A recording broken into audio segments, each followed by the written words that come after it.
Hello and welcome. Today I'm going to be doing my first story time. This story time is about the time my Airbnb was some sketchy front for some interesting stuff that some interesting men were interested in. So basically, reiterate meaning. Reiterate means say something again. Basically, to reiterate what I'm actually trying to say, I got an Airbnb for my birthday, and this was the only Airbnb that was labeled as a party B&B. So I thought this would be perfect to have parties at. The fuck? We get there and the front door is open ajar. Like, it's not wide open, but it's noticeably open. Big living room area, kitchen. It's a decent space, to be honest. So I do a little walk around, and then I notice that the back door is completely wide open as well, and it's raining outside. So then I look down on the floor, and I I call my friends over. There's a vent on the floor, and I can see completely through to the basement suite. And my Airbnb man's comes up to me through the vent screaming. He was talking to my friend, and she's like, "We're having a party!" And he's like, "Cool." Don't really know what happened there, but Mans was watching us through the vent. The next day, I have a few friends come over and we are having fun and stuff. And this vent situation is just giving us weird vibes. We're feeling a little bit uncomfortable, so we cover this vent. And we're just safely partying about, doing our business, not worrying about people watching us. Or so we thought. The first night of the parties was Tuesday night, and we were going to have one party on Tuesday night and another party on Wednesday night. And the Wednesday night party was going to be the banger, the big party, because I was checking out on Friday morning. Our party on Tuesday was just a small get together with me and some close friends. When we wake up in the morning, we get a knock on the door. I open the door, and it's this guy with this 200-pound box that is almost as tall as him, and he starts walking away. He's like, "This is for you." And I'm like, "No, I don't think that's for me unless someone like ordered me some birthday stuff." No, was not for me.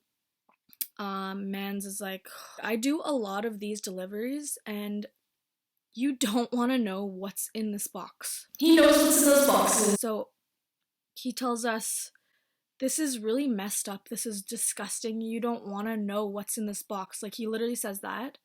Picks up this 200-pound box and brings it to the back of the Airbnb to this man's. And then he legit starts screaming and runs into his delivery car. So the next night of the party, it's Wednesday night, the Airbnb man's downstairs was getting a bit upset about it, and he's like, "I gave you this really good deal. Why are you fucking me over right now?" The next morning, some man his voice is resonating through the house from the front door. And I hear my friend talking to him, and I'm like, this is not for them to deal with. Like, what the fuck? What are these daily fucking deliveries? What is going on here? And he does a knock, and he literally opens the door and invites himself in. My friend is just sitting there in her bra because she just woke up, like she was sleeping over on the couch. This man's is like just screaming, "Adult toys! Adult toys! Selling adult toys!" And I'm like, "Well, are you selling us adult toys right now? What kind of delivery person invites themselves into a home filled with half-naked women?" I go up to him, kind of cutting off his view of my friend. I'm like, "Who the fuck is this man's?" And I'm like, "What is going on here?"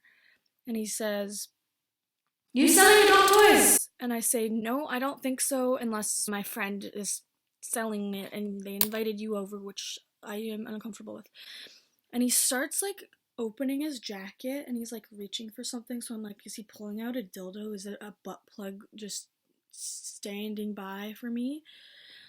He opens it up and he grabs his phone and he's like checking the address. He's like, "See, this is the address." And I go outside and I check and I'm like, "Yeah, it is the address, but must be the Airbnb people downstairs because there's some stuff going around here, and now you're talking about adult toys. So I send him around. Mans invites himself into the downstairs house. I don't know what's with these people inviting themselves in. So they go into this like back shed. It's like this big building, like warehouse type shed. I don't know what the fuck.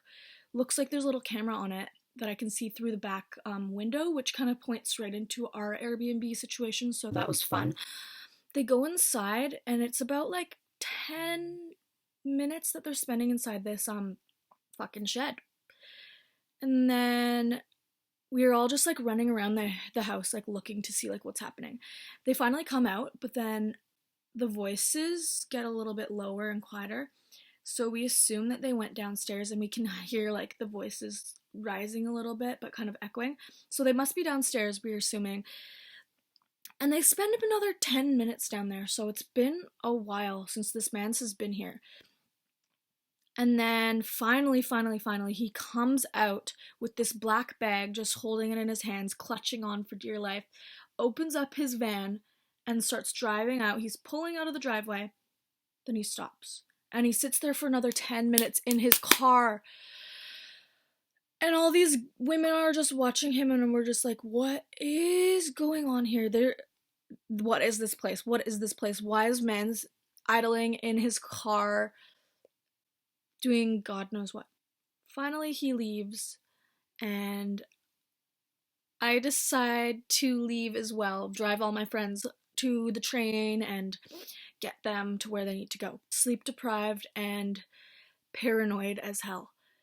I leave my friends there, and I just assume like maybe I wasn't really thinking. I don't know why I left my friends there. When I was gone, somebody literally with their own keys, they open up the back door, walk in, stare at them. My friend asks, what are they doing?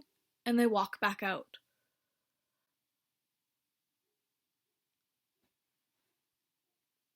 So we're weirded the fuck out at this point.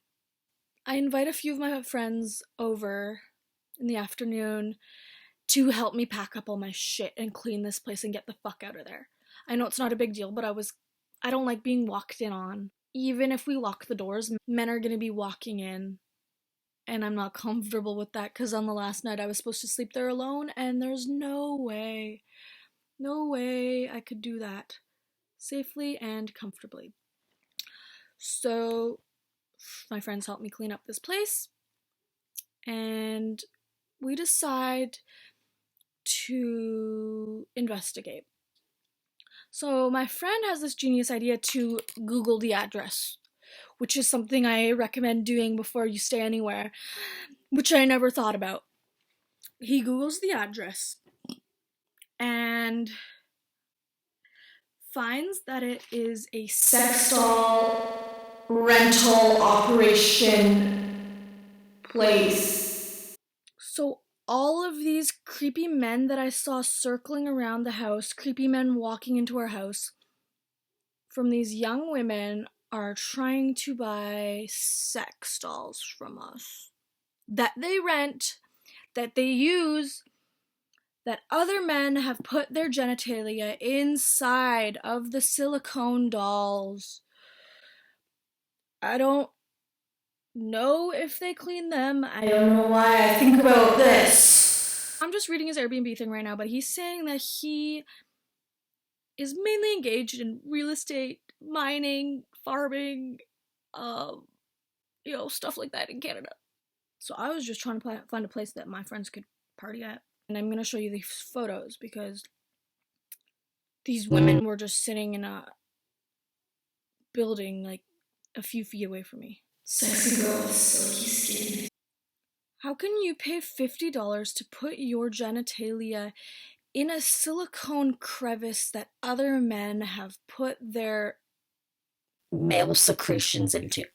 Oh, big ass and sexy ass silk skin.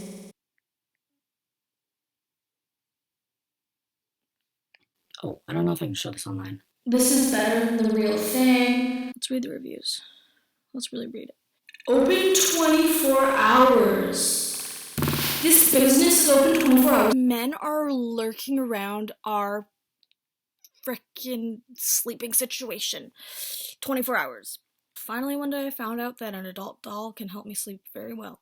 I'm no longer afraid of loneliness. She can satisfy me not only 24 hours, but most importantly, he also told me not to be alone and enriched. I'm so over it. Goodbye.